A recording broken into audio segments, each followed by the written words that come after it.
Hello student, welcome to equator academy Dehradun. और ये है आपका important biology MCQ target oriented आपके वीडियोस होंगे जो कि आपके 1 सितंबर 2024 का जब आपका किसका एग्ज़ाम है, आपका एनडीए का और सीडीएस का एग्ज़ाम है, तो उसमें से कुछ ऐसे क्वेश्चन हैं जो आपके एग्ज़ाम में आपके लिए हेल्पफुल होंगे। चलिए शुरुआत करते हैं।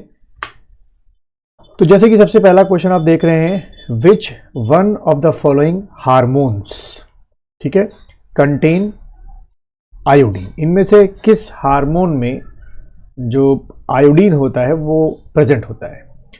ऑप्शंस जैसे आपके सामने आपको दिख रहे हैं, थायरॉक्सिन, इंसुलिन, टेस्टोस्टेरॉन या एड्रेनालाइन। ठीक है, इसमें से आपको बताना है कि किस में आपका क्या होता है, आयोडीन आपका होता है। बहुत ही अच्छा क्वेश्चन है, आप लोग आंसर डिसाइड करेंगे।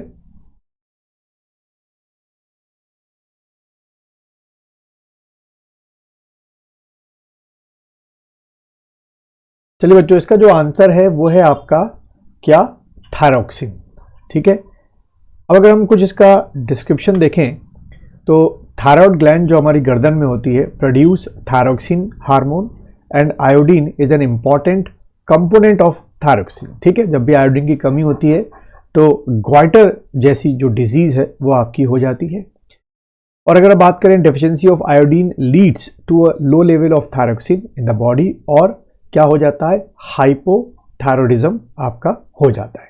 ठीक है, बात करें दूसरी चीज़ों की तो इंसुलिन जो है वो कहाँ से आपका आता है, पेनक्रियाज से आता है। ठीक है, और पेनक्रियाज में जो आपके बीटा सेल होते हैं वो आपके इंसुलिन बनाते हैं। और यहाँ पे अगर हम बात करें कि इंसुलिन का फंक्शन क्या है, तो इंसुलिन का फंक्शन है कि एक्सेसिव अमाउंट ऑफ जो क्या होता है हमारे ब्लड में ग्लूकोज होता है, उस ग्लूकोज को किस में चेंज करना, ब्लड में चेंज करना होता है। और यहाँ से आपको पता होगा कि जब भी किसी में इंसुलिन की कमी या इनएक्टिवनेस ऑफ इंसुलिन होती है तो उसको डायबिटीज़ नामक क्या हो जाती है, डिजीज़ आपकी हो जाती है। टेस्टोस्टेरोन जो है आपका एक हार्मोन है जो कि जो सेकेंडरी सेक्सुअल कैरेक्टर्स होते हैं उनको मेंटेन करता है। एड्रेनालाइन जो है वो एड्रेनल ग्लैंड से होते हैं, इसको तैयार करता है आपको एक तरीके से स्ट्रेस कंडीशन के लिए। चलिए क्वेश्चन नंबर 2 की बात करते हैं हम लोग। क्वेश्चन नंबर 2 को पढ़ेंगे। Of the 4 landmarks in medical history given below, यानी कि organ transplantation, bypass surgery, test tube baby और प्लास्टिक सर्जरी, पूछा गया है कि which one was the first took place. इन चारों में से सबसे पहले इस दुनिया में क्या हुआ था, क्या ऑर्गन ट्रांसप्लांटेशन हुआ था, बाईपास सर्जरी हुई थी, हार्ट की होती है बाईपास सर्जरी, है ना, हार्ट की जो करते हैं हम लोग बाईपास सर्जरी, या टेस्ट ट्यूब बेबी आपकी हुई थी, या प्लास्टिक सर्जरी आपका हुआ था।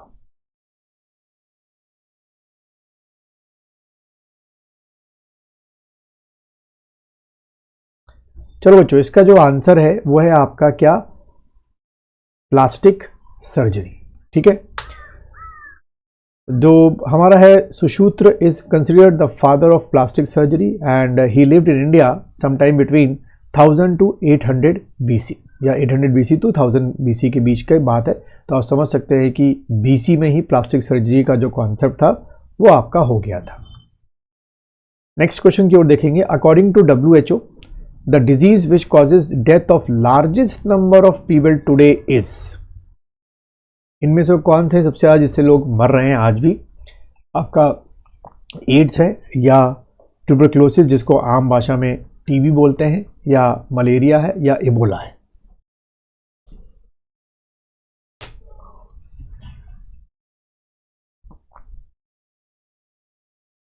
तो बच्चों इसका जो आंसर है वो है आपका ट्यूबरक्लोसिस।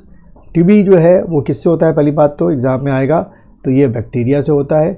दूसरा क्वेश्चन ये आएगा कि टीबी जो है किस ऑर्गन को अफेक्ट करता है, तो लंग्स को अफेक्ट करता है। क्वेश्चन नंबर 4 में देखेंगे। Living organism required at least 27 elements, ठीक है, हमें चाहिए हमारी बॉडी के लिए, ऑफ विच 15 आर मेटल्स। ठीक है, 27 एलिमेंट्स में 15 क्या है आपके मेटल्स हैं। Among these pairs the required in major quantity are, वो कौन से मेटल्स हैं 15 में से जो हमें बड़ी क्वांटिटी में हमारी बॉडी में हमारी रिक्वायरमेंट होती है।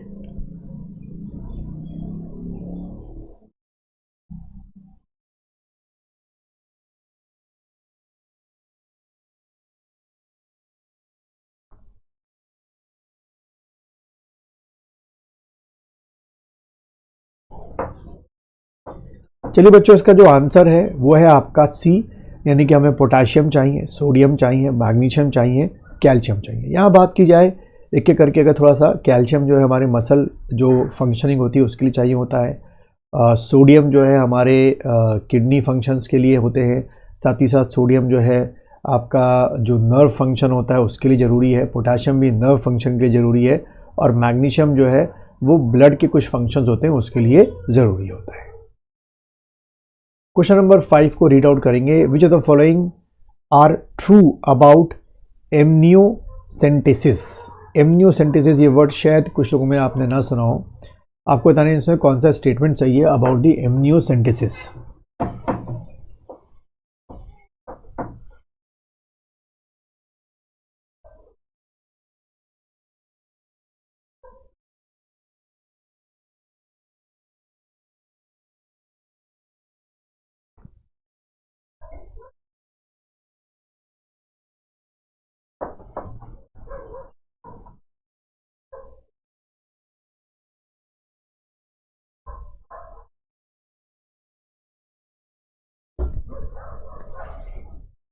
चलो बच्चों, आप लोगों ने आंसर डिसाइड कर लिया होगा। देखो इसमें सीधा है, अगर आप चारों स्टेटमेंट पढ़ो तो एक स्टेटमेंट समझ में आ रहा है कि गलत है, और वो है आपका क्या, थर्ड स्टेटमेंट, यानी कि it is use to terminate the pregnancy. ये हो नहीं सकता। जब थर्ड स्टेटमेंट नहीं हो सकता तो एक सीधा आंसर आपका ना तो ए बन रहा है, ना तो बी बन रहा है, ना तो डी बन रहा है। सीधा आंसर क्या बन रहा है, सी। तो एमनियोसेंटेसिस के बारे में अगर पढ़ें, it involve taking a sample of blood of growing baby inside the womb, बिल्कुल सही है। It usually conduct around 16 week of pregnancy, और जेनेटिक डिसऑर्डर अगर बेबी में कुछ होते हैं तो पता करने के लिए ये टेस्ट करवाया जाता है। 6 को देखेंगे।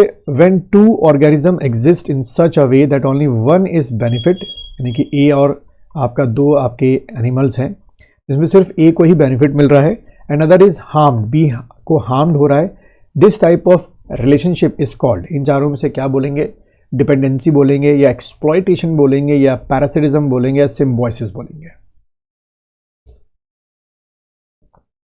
ये भी अच्छा क्वेश्चन है, गलत नहीं होना चाहिए आप लोग का।